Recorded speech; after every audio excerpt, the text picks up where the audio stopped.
Birthe Linddal bei uns begrüßen zu dürfen. La Danoise Birthe Linddal a étudié les sciences sociales et l'histoire et s'est construit une réputation élevée depuis l'an 2000 en tant que futurologue.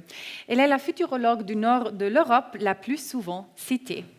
Birthe Linddal arbeitete unter anderem am Kopenhagener Institut für Zukunftsstudien und bei Zuparecommende, Dänemarks führender Werbeagentur. Vor 5 Jahren gründete sie ihr eigenes Unternehmen, weil sie bei ihrer Arbeit die Zukunftsstudien und die Analyse einer sich ständig verändernden Welt vermisste und widmet sich nun ganz der Zukunft. It's a great pleasure to have you here. Welcome, Birthe Linddal. Thank you very much.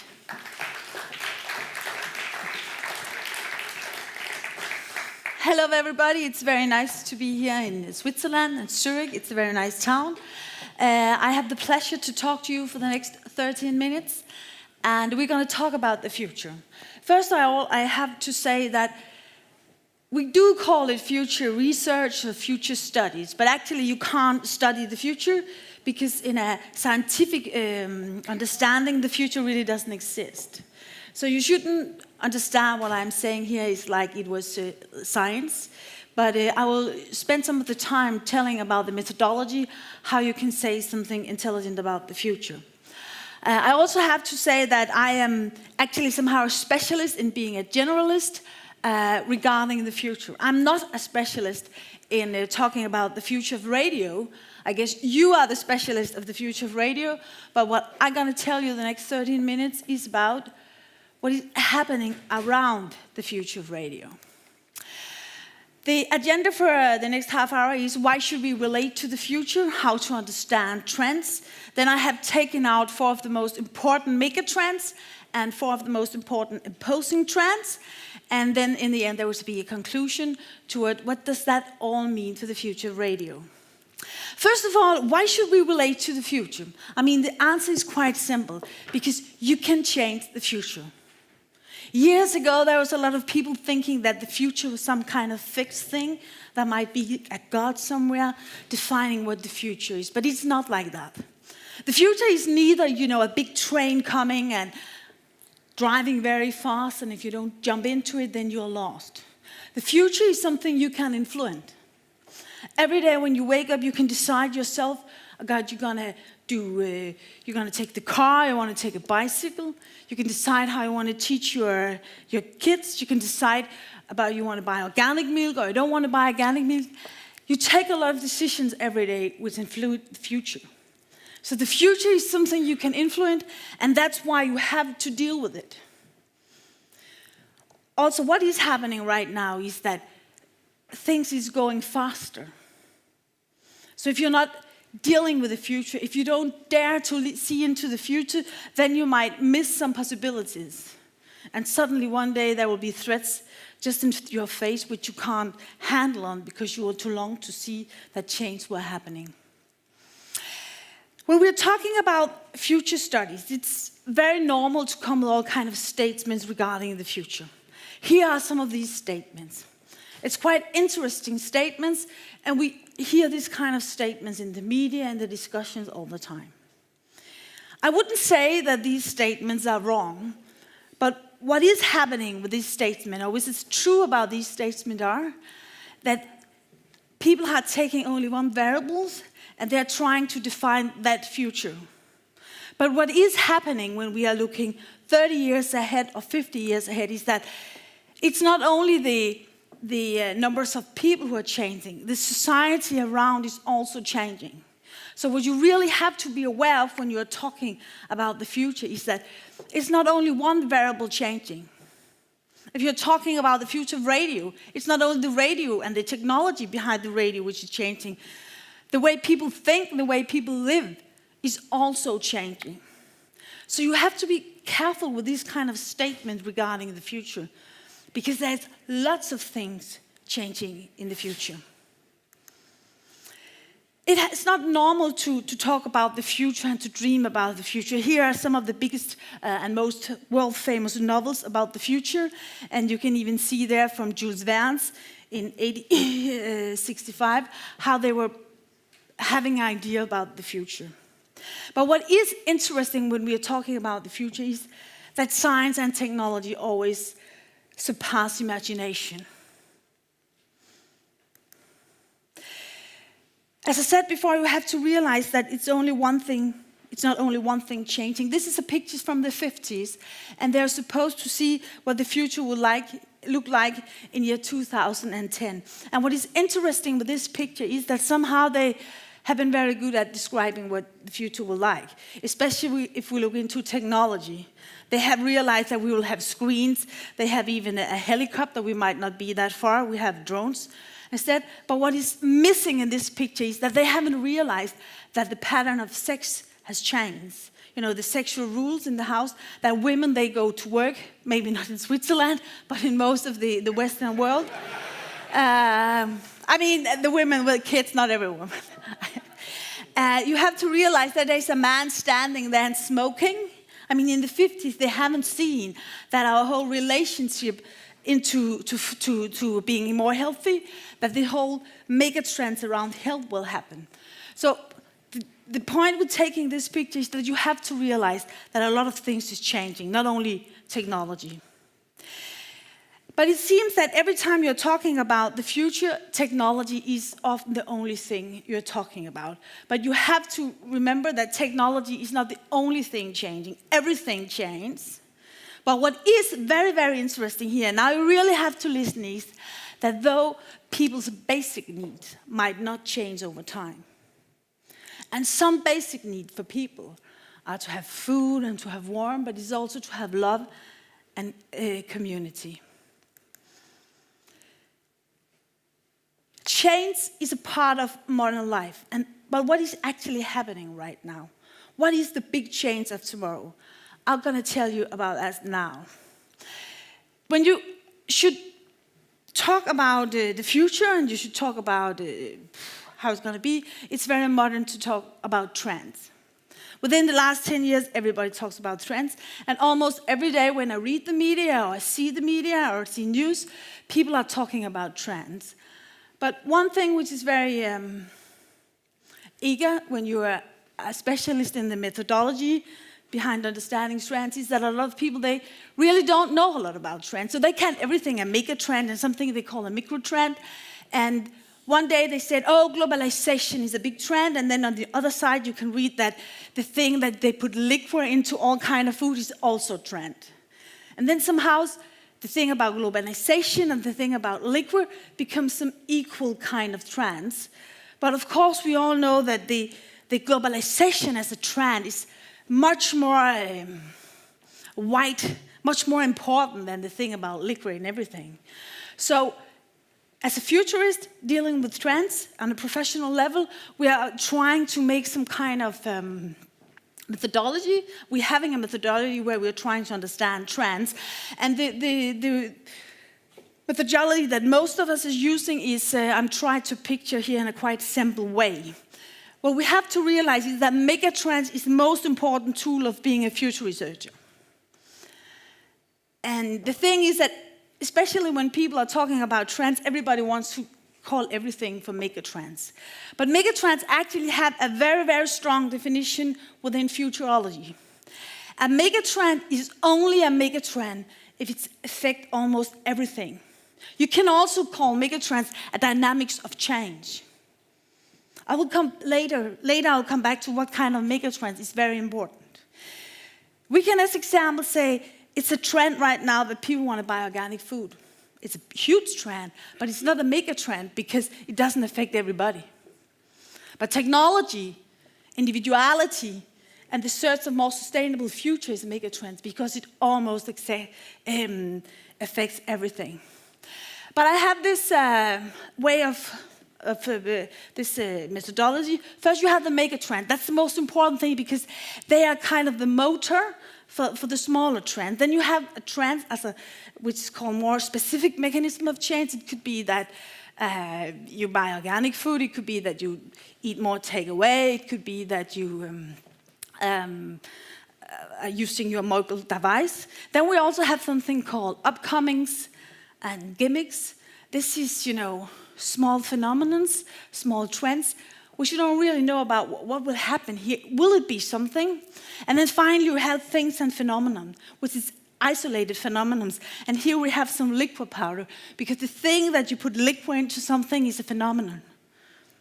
It's not really a trend. I'll just try to give you an example of how we're using this megatrend as an example, digitization.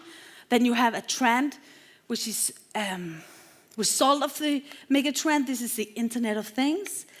And then you have some upcomings. This is the thing about private surveillance. I mean, this is how it trends, but we don't really know how big is it going to be, how will it affect our lives. And then suddenly you have a thing, a phenomenon, which is an app. And then you have something which is interesting. And now we are with actually the most interesting part, because later when I would tell you something about the most important megatrends, none of you, since you're in the radio business, you're well-educated, smart people who read news, you know the megatrend. This will not be new. But what you have here is the opposite trend. And the opposing trend is much more insecure. How should I say? It's much more... What's actually happening here? All we futurists around the world, we really agree about the megatrends, you know them.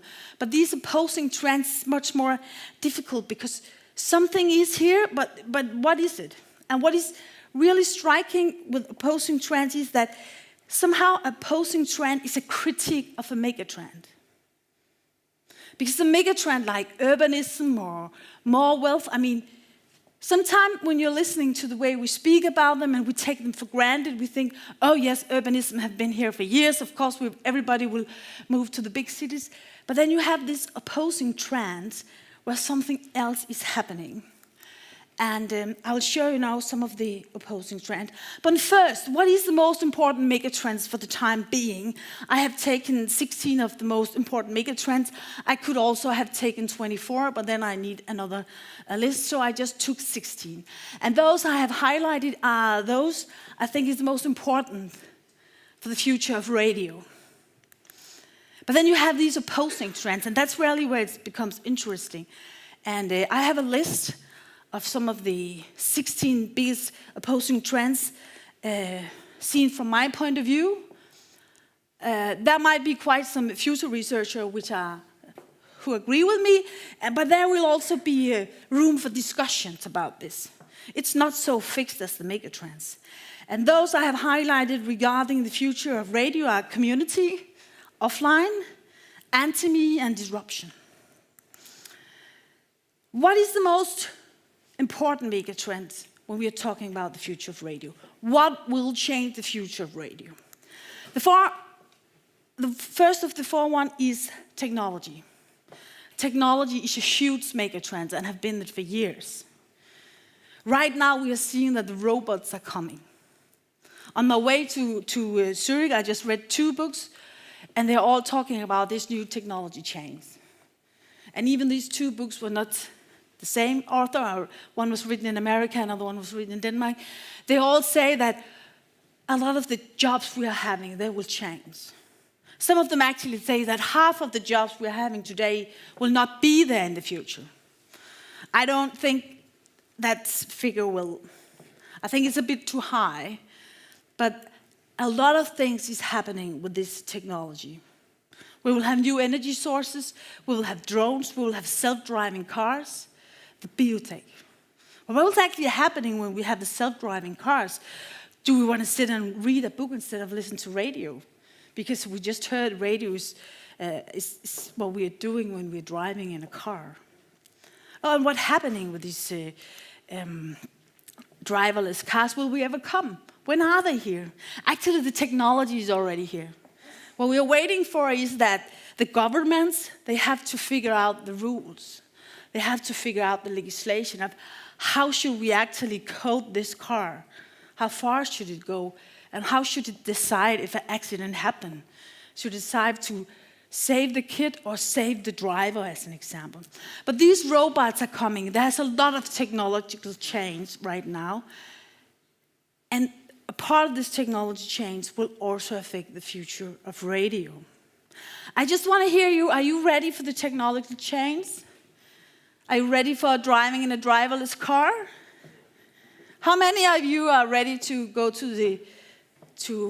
normally I say, well, if you want to go skiing in the Alps from Denmark, but I mean, it's nice to put yourself in a car in the evening and wake up in the mountain next morning. How many of you would sit yourself in a car, make yourself asleep, and wake up in Samad in 5 hours? Would you dare to do that? How many would dare to do it? Some of you. But most of you won't dare to. Oh, I think it would be so lovely that you could just sleep when you're driving in a car. The robots are coming, the technology is coming. It's a huge mega trend. Have you just seen a little bit of it? Technology never stops moving. You have to be aware of that. Another very important mega trend when we're talking about the future of radio is digitization. And we can say that this is the biggest shift since the industrial revolution. And what is digitization all about? It's very much about connectivity. And it's interesting with the digital media is that in the 80s, when you started to have computers and realized this was happening, everybody said, oh, people are going to be lonely. They will sit in their room with their Commodore 64, and the curtains will be off, and no one will talk with each other. But what's actually happening is that no one really imagined that you will have social media. And that was because, as I said in the beginning, when people are thinking about the future, they keep on thinking about the future as only being technology. But what's very interesting with this digitization, the internet and the way we use it is that it has had this social element. And that's also an element you have to be aware of when we are talking about the future of radio. Because right now, because of this digitization and the things going on there, people think, oh, they will all search for their own radio program. They will all be individual and the technology can give them exactly what they want. But you still have to remember that the digitization is not a different world. The internet is not a different world. A lot of people, they talk like the internet is something different. The internet is just a tool. And Facebook is like a mean thing. Facebook doesn't have a brain, it's just a tool. It's the way you use it. And that's the same with technology for radio. It's only technology, it's human needs and behavior behind it which makes the future. And you have to be aware of the fact that when people are listening to radio, they are also doing it very much because they want to know what's going on. The future of radio is not only technology. Digitization is here. It's going very, very fast. I just take this example from Moore's Law. I probably think you all have heard about Moore's Law, how fast it's going. The development is exponential. If the car industry should have experienced the same development like the computer technology have done from 1971 to 2014, a car will today drive 300,000 kilometers an hour, 2 million miles per gallon, and cost only 4 cents. That's what you have seen, development you have seen within the digital evolution in the last few years. Here's just a digital snapshot. I mean, this one is not so clear. This is the population, the total population, and the numbers underneath is the penetration. And as you can see now, more than half of the world population are on the internet. And 35% is using social media. It's coming. And what is really coming in the nearby future is this, what we call mixed and augmented reality, where you take the digital tools and use them in real life. Here are some examples, Google Glasses, and how you can integrate screens in your daily life here in your car window. Was something? Maybe it's coming. Another very important mega trend when we are talking about the future of radio is individualization. Individualization is a very, very important mega trend. It's a dynamics of change which have been going on for hundreds of years, but especially the last 20, 30 years, it has gone very fast. The younger generation, especially those under 50, 40 years, they are thinking as individuals. And what is going on right now is that everyone who is selling products to these kind of people, they want to give them individual products. Individualization is very much about me, about customized products. People want to have a personal position. But what is also interesting when we are talking about individuality is that it also makes people very uncertain. It's hard to be an individual. That's why so many young people are having problems these days, because it's hard to be a star in your own life and be different and keep on being different. Somehow it was much easier 30 and 40 years ago where you could just blend in. Actually, it might also be hard to figure out every day, what should I hear in the radio? Instead of just taking what's there. Individualization is good, but it's very good for the strong people, the people with a lot of skills, the people who can choose. But this is not all people. To be a very strong individual needs that you need some strength, you need some knowledge, you need some education as well. As I said before, the mixed reality is here, the virtual reality. I'm sure a lot of you remember this film, this old film, Tom Cruise when he was still young. Customized reality. And when we see today, you always have this customized reality. Every time I go in and search on the web, I got all these commercials. I have a daughter, she's 6 years old, and I spend a lot of time when I have to relax looking at clothes for her, and it keeps on coming these commercials. You have your own screen, no, you have your own device where you have your own programs, you have your own Facebook profile, you have what you need. You go into Netflix and you choose the films you want to see, the series you want to see. So this customized reality is already there. And you also have a picture from the airport in Copenhagen where they have started to put the advertisements, you know, when it's flights coming in with business people, it's business advertisement, it's flights coming in with charter tourists, and it's advertising for them. And you will see more and more of this, where it goes more and more down to the exact person. Another very interesting megatrend, which is also interesting, it might be as a big surprise somehow that I take this one, but it's the thing about time pressure.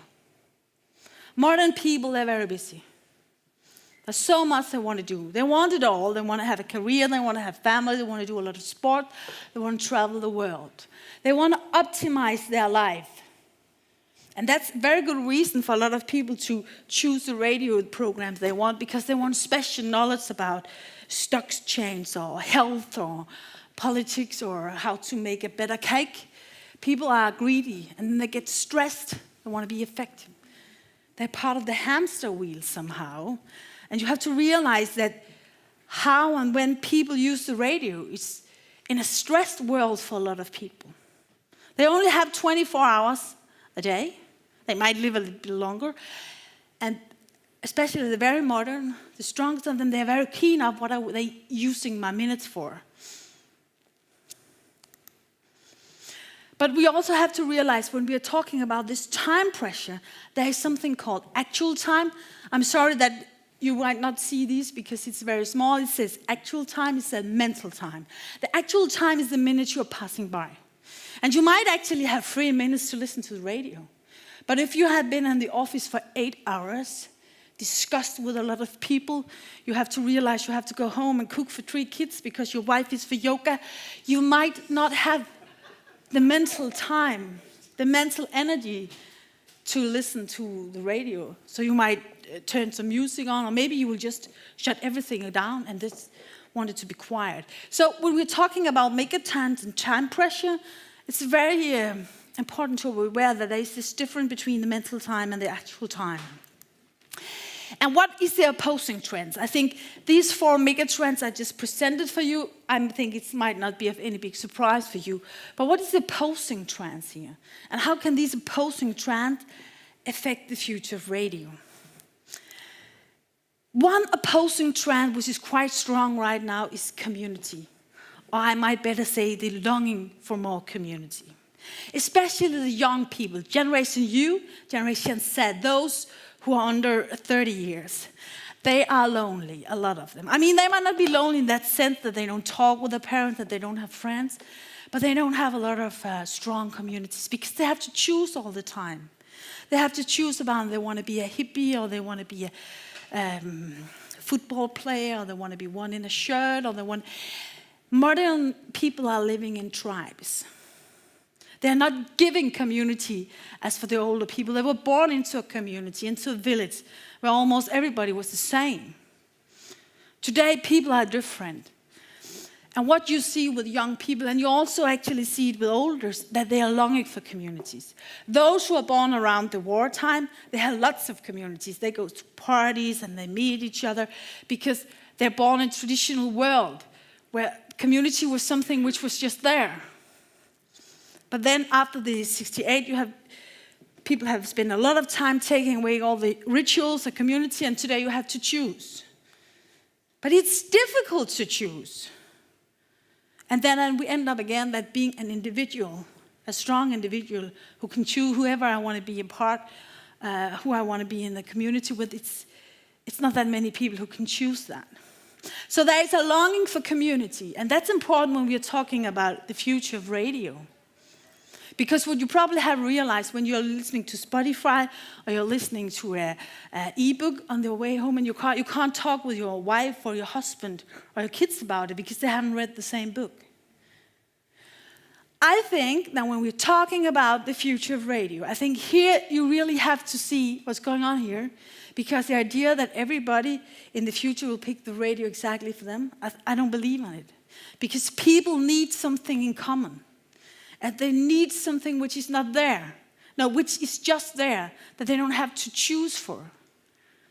And the radio is one of the things people often have had in common, because at the television, people kind of see the same, or of course it's not as it used to be, but you have to be aware of the thing that people are longing for community.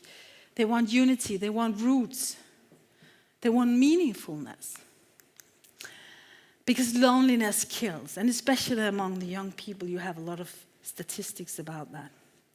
But one of the things which is quite interesting when we are talking about individuality and community in today's society is that for a lot of young people, it's difficult to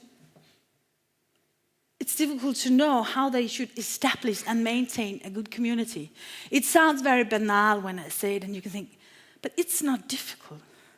But if you haven't been used to family rituals, if you always have been said, but you can choose who you want to invite home for a coffee, you can choose who you're going to play with. And if you always have gone into institutions where you have put in these, it's actually not a skill a lot of young people have. Because they haven't learned it, because they have raised them in a society with parents who put all the effort in making them individual and special and longing for their own potential. So a lot of young people, under 40, 30, they actually don't know how to establish a good community. And what you also have to be aware of is that if we have nothing in common, there will be no community. So I think if there should be a radio in the future, to broadcasting in the future, you have to realize that people need to have something in common.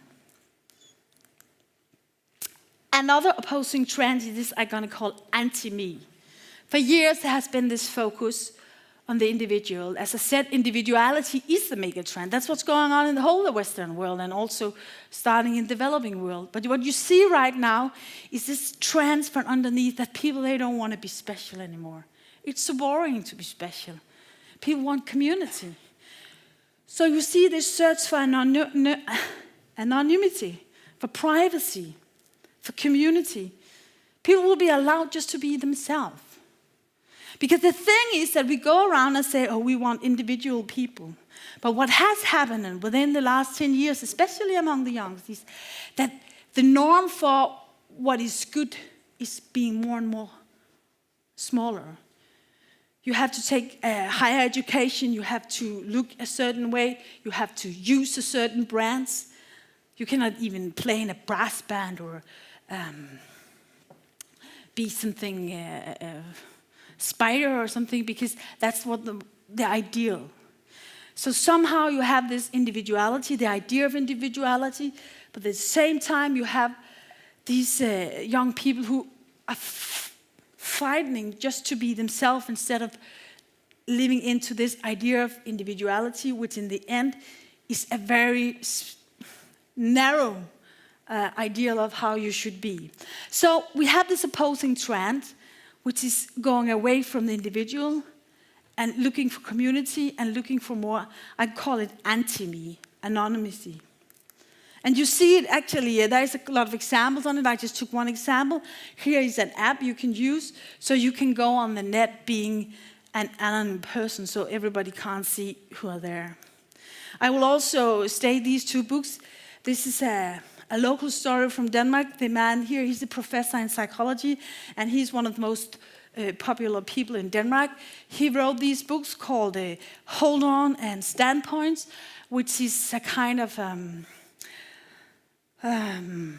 it's a critique of this modern society where this big focus on individuality and that the individuals should find the answer in themselves. He says there is no answer in there.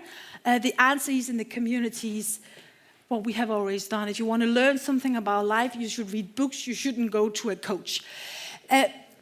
This is, and then you have, numbers of old classical good books about how tough life can be and how happy you can be. The thing is that if you want this man to come out and make a presentation for you, you have to wait almost 3 years. He's so popular. And the thing which he's touching is less eye focus, less navel grazing, less self-actualization, less narcissism. This is the opposing trend, anti-me. And then we have another anti-trend. This is called offline. I mean, we see it already. There's all these people who don't want to be at Facebook because they think Facebook is a main world, and they're trying not to. And it's also kind of, in some circles, it's very almost popular to say that they hate the social media and so on. But there is this opposing trend that we spend too much time on social media. We are too focused on this iPhone. We keep on sitting there. So you have this opposing trend of life, because life is bigger.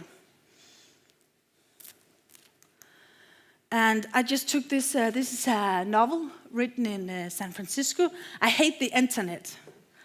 And this is an author writing about all the bad sides of the internet. One of his points is that all the people making the money of the internet are those who make the tool, where all those who make the content, they make it for free. But this is just an example of a lot of people actually hate the internet. They hate the social media. Not that they can't live without it, but it's also popular to hate it because people are longing for going offline. And one thing which is related to that is that there have been this idea coming together with the growing digitalization, that when you see the young people and they're on the computer, they're on the laptop, and they're on the side, they have their phone, that you have the idea that young people, they can multitask. It's also a story that women are good at multitasking. But there have been made a lot of research about that in the last few years, which shows that multitasking is bad. And those who multitask, they do their job much worse than those who doesn't. So this is also a very good idea of going offline.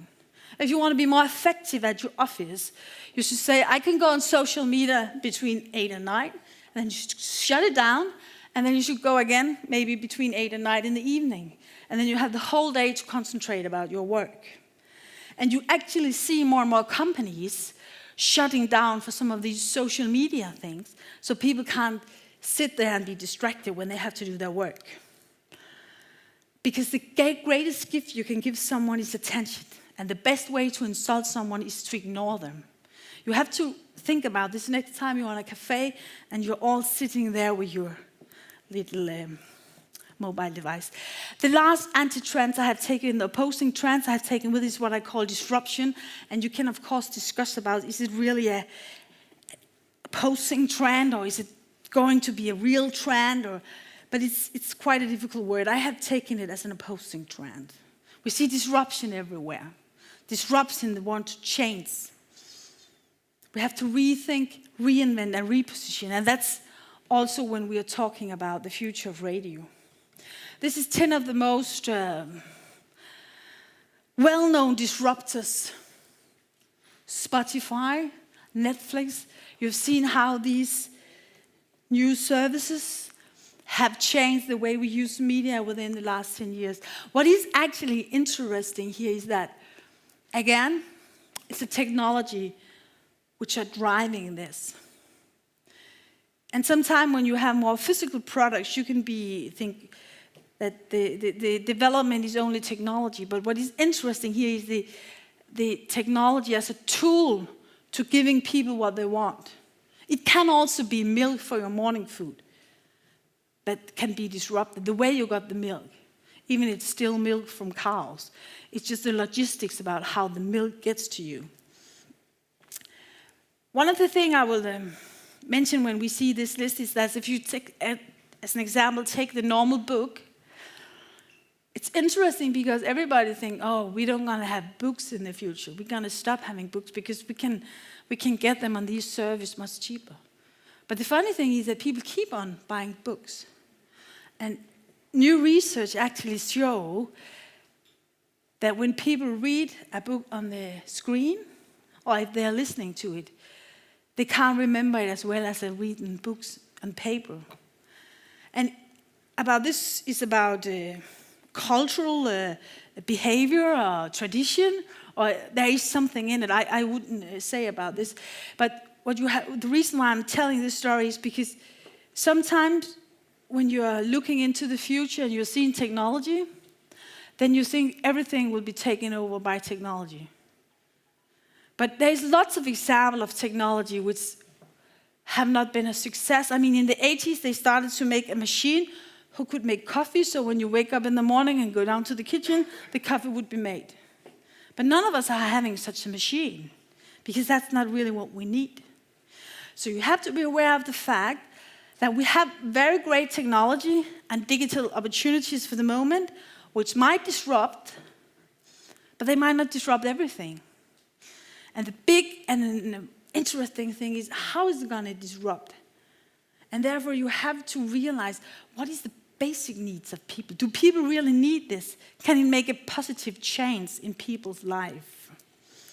Time is running out. And what does all this mean for the future of radio? I have tried to give you a few answers during my speech. But I want you to reflect on this when you go back. Because as I said, I'm not a specialist in the future of radio.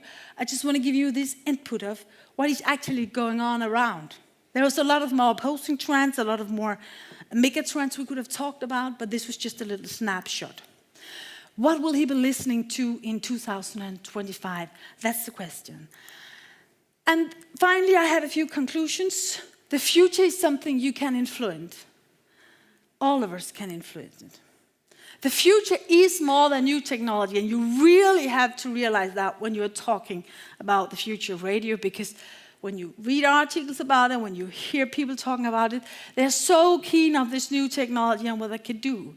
But you have to remember there are people out there with hearts and brains and feelings, and who are in love and who are not in love, who are angry, and it's all about people. It's not only technology that changes. The future of radio is also much more than new technology. I just said that. It's all about people's need. But you have to realize that you have to make customized radio for people longing for more community. I don't know exactly how you're going to do it, but I think that's the task. People are longing for something bigger than themselves, because people are so tired, especially the young ones, of being a star and always have to figure everything out for themselves. There's this feeling of just following. Innovation is also giving people what they don't want, they need. And that's what you should give them in the future. Thank you very much for your attention.